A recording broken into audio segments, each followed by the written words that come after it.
Ben Salman défend l'Iran face à Israël et exige l'arrêt des attaques au Liban et à Gaza. À l'ouverture du sommet de la Ligue arabe et de l'Organisation de la coopération islamique à Riyad, le prince héritier saoudien se positionne dans le conflit armé, jusqu'à qualifier l'Iran de « république sœur ». Cela ressemble à une prise de position claire. Ce lundi, le prince héritier saoudien, Mohammed Ben Salman, a affirmé qu'Israël devait respecter la souveraineté territoriale de la République islamique d'Iran et s'abstenir d'attaquer son territoire, à l'ouverture du sommet de la Ligue arabe et de l'Organisation de la coopération islamique à Riyad. Dans le même temps, le dirigeant saoudien a exhorté la communauté internationale à stopper les attaques d'Israël à Gaza et au Liban dans une prise de position assez inédite depuis le début du conflit armé en 2023. Des frappes israéliennes en octobre contre l'Iran. Israël est en guerre contre le Hamas palestinien dans la bande de Gaza et le Hezbollah au Liban, deux mouvements islamistes alliés de l'Iran, son ennemi juré, contre lequel il a mené des frappes en octobre. Ces frappes de l'armée israélienne visant des sites militaires en Iran ont été menées en réponse à des tirs de missiles iraniens sur son sol le 1er octobre.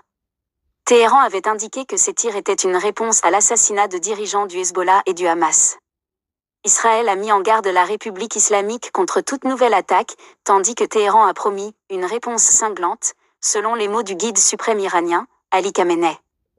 Rapprochement entre l'Arabie saoudite et l'Iran depuis le 7 octobre 2023. Le prince héritier, dirigeant de facto de l'Arabie saoudite, a qualifié l'Iran de « république sœur », signe du réchauffement des relations entre les deux puissances du Moyen-Orient, qui ont longtemps soutenu des camps opposés dans la région, notamment en Syrie et au Yémen. L'Iran, pays à majorité chiite, et l'Arabie saoudite, monarchie sunnite, ont rétabli leurs relations diplomatiques en mars 2023 après 7 ans de rupture, dans le cadre d'un accord négocié sous l'égide de la Chine.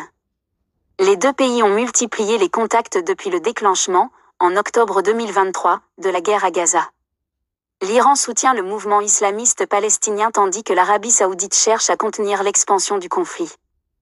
Quelle réaction pour Trump qui avait tenté un rapprochement entre Israël et MBS? Dimanche, la presse d'État iranienne a annoncé que le chef d'état-major de l'armée saoudienne avait rencontré des responsables iraniens à Téhéran, à l'occasion d'une rare visite d'un militaire saoudien de haut rang en Iran. Les liens restaurés entre Riyad et Téhéran ont redéfini le paysage diplomatique, ce à quoi Donald Trump devra faire face lorsqu'il reviendra au pouvoir l'année prochaine, affirme à l'AFP Achaelier, spécialiste de sécurité internationale à l'Institut Royal United Service de Londres. Il est évident que Riyad et Téhéran sont en train de réchauffer leurs relations, ce qui crée un environnement régional bien différent de celui auquel Trump était confronté lors de son dernier mandat, ajoute-t-il. Israël va-t-elle changer de stratégie? Avant la guerre à Gaza, l'Arabie saoudite était en pourparlers pour un « méga-accord » qui aurait conduit à la reconnaissance d'Israël en échange de relations sécuritaires et bilatérales renforcées avec les États-Unis. Cet accord s'inscrivait dans la continuité des accords d'Abraham, négociés durant le premier mandat de Donald Trump. Trump pourrait vouloir étendre les accords d'Abraham lorsqu'il prendra ses fonctions l'année prochaine, mais à moins qu'Israël n'opère un changement radical de stratégie dans la région, cela risque de rencontrer beaucoup plus d'obstacles qu'auparavant, souligne le Dr Elié.